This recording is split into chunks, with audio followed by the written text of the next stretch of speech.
Hi friends, இன்றைக்கி ரொம்பவே ஒரு சூப்பரான சைட் டிஷ் ரெசிபி தான் பார்க்க போகிறோம். இதை நீங்கள் தோசை, சப்பாத்தி, இட்லி எல்லாத்துக்கும் ஒரு சைட் டிஷ்ஷாகவும் சாப்பிட்லாம். இல்லைனா நல்லா ஒரு சுடு சாதத்தோடு வச்சு சாப்பிட்லாம். அந்தளவுக்கு ரொம்பவே நல்லா டேஸ்ட்டாக இருக்கும். வாங்க எப்படி செய்கிறதுன்னு வீடியோக்குள்ளே போய் பார்க்கலாம். ஃபஸ்ட்டு இந்த ரெசிபி செய்கிறதுக்கு நான் இன்றைக்கி ஒரு 1/2 கப் கொள்ளு எடுத்திருக்கேன். இது கூடவே ஒரு 1/2 கப்புக்கு நான் பச்சை பயிறு எடுத்திருக்கேன். இது ரெண்டையுமே நான் ஈக்குவல் குவான்டிட்டியில் தான் எடுத்திருக்கேன். இது கூட 5-6 பூண்டு பல் எடுத்திருக்கேன். ஒரு 4 வரமிளகாய் எடுத்திருக்கேன். வரமிளகாய் உங்கள் காரத்துக்கு ஏற்ற மாதிரி எடுத்துக்கோங்க. ஃபஸ்ட்டு இது எல்லாத்தையுமே நம்ம ட்ரையாக நல்லா வறுத்துக்கலாம். இப்போ இந்த கொள்ளு, பச்சை பயிறு எல்லாமே நல்லா வறுபட்டதுக்கப்புறம் இது கூட நான் இன்றைக்கி ஒரு கப்புக்கு துருவின தேங்காய் சேர்த்துக்கிறேன்.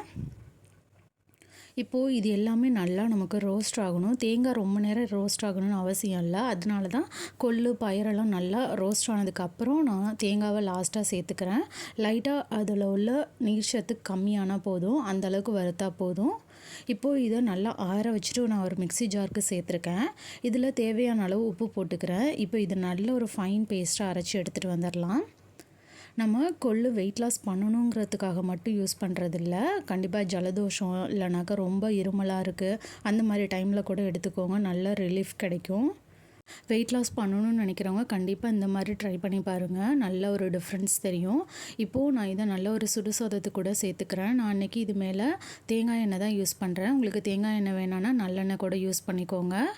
நம்ம சட்டுன்னு ஒரு 10லேருந்து 15 நிமிஷத்துக்குள்ளே செய்கிறதுக்கு ஒரு ஈஸியான ரெசிபியாக இருக்கும்.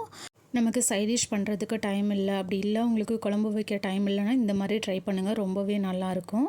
நீங்களும் ட்ரை பண்ணி பாருங்கள். ட்ரை பண்ணி பார்த்துட்டு உங்களோட கமெண்ட்ஸை சொல்லுங்கள். தேங்க்ஸ் ஃபார் வாட்சிங். DD shine recipes and tips சேனலை சப்ஸ்கிரைப் பண்ணுங்கள். பாய்.